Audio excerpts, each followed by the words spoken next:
2 Samuel 6. Tabut dipindahkan ke Yerusalem. Daud mengumpulkan pula semua orang pilihan di antara orang Israel, 30.000 orang banyaknya. Kemudian bersiaplah Daud, lalu berjalan dari Baale Yehuda dengan seluruh rakyat yang menyertainya, untuk mengangkut dari sana tabut Allah yang disebut dengan nama Tuhan semesta alam, yang bertahta di atas kerubim. Mereka menaikkan tabut Allah itu ke dalam kereta yang baru setelah mengangkatnya dari rumah Aminadab yang di atas bukit. Lalu Uzza dan Ahio, anak-anak Abinadab, mengantarkan kereta itu. Uzza berjalan di samping tabut Allah itu, sedang Ahio berjalan di depan tabut itu. Daud dan seluruh kaum Israel menari-nari di hadapan Tuhan dengan sekuat tenaga, diiringi nyanyian kecapi, gambus, rebanat, kelentung, dan ceracap. Ketika mereka sampai ke tempat pengirikan Nakon, maka Uzza mengulurkan tangannya kepada tabut Allah itu, lalu memegangnya karena lembu-lembu itu tergelincir. Maka bangkitlah murka Tuhan terhadap Uzza, lalu Allah membunuh dia di sana. Karena keteledorannya itu, ia mati di sana dekat tabut Allah itu. Daud menjadi marah karena Tuhan telah menyambar Uzza demikian hebatnya. Maka tempat itu disebut orang Peres Uzza sampai sekarang. Pada waktu itu Daud menjadi takut kepada Tuhan, lalu katanya, bagaimana tabut Tuhan itu dapat sampai kepadaku? Sebab itu Daud tidak mau memindahkan tabut Tuhan itu ke tempatnya, ke kota Daud. Tetapi Daud menyimpang dan membawanya ke rumah Obed-Edom orang Gad itu.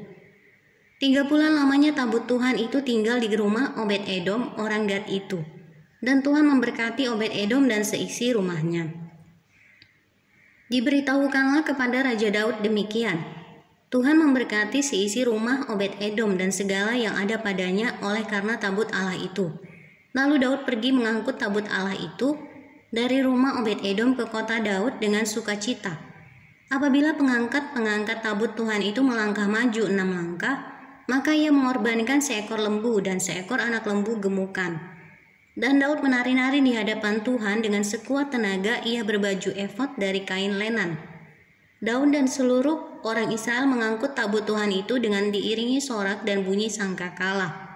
Ketika tabut Tuhan itu masuk ke kota Daud, maka Mikhal anak perempuan Saul menjenguk dari jendela, lalu melihat Raja Daud meloncat-loncat serta menari-nari di hadapan Tuhan. Sebab itu ia memandang rendah Daud dalam hatinya. Tabut Tuhan itu dibawa masuk lalu diletakkan di tempatnya di dalam kemah yang dibentangkan Daud untuk itu. Kemudian Daud mempersembahkan korban bakaran dan korban keselamatan di hadapan Tuhan. Setelah Daud selesai mempersembahkan korban bakaran dan korban keselamatan, diberkatinyalah bangsa itu demi nama Tuhan semesta alam. Lalu dibagikannya kepada seluruh bangsa itu, kepada seluruh khalayak ramai Israel, baik laki-laki maupun perempuan, kepada masing-masing seketul roti bundar, sekerat daging, dan sepotong kue kismis. Sesudah itu pergilah seluruh bangsa itu masing-masing ke rumahnya. Ketika Daud pulang untuk memberi salam kepada seisi rumahnya, maka keluarlah Mikhal binti Saul mendapatkan Daud. Katanya, betapa raja orang Israel menelanjangi dirinya pada hari ini di depan mata budak-budak perempuan para hambanya, merasa dirinya terhormat pada hari ini. Seperti orang hina dengan tidak malu-malu menelanjangi dirinya.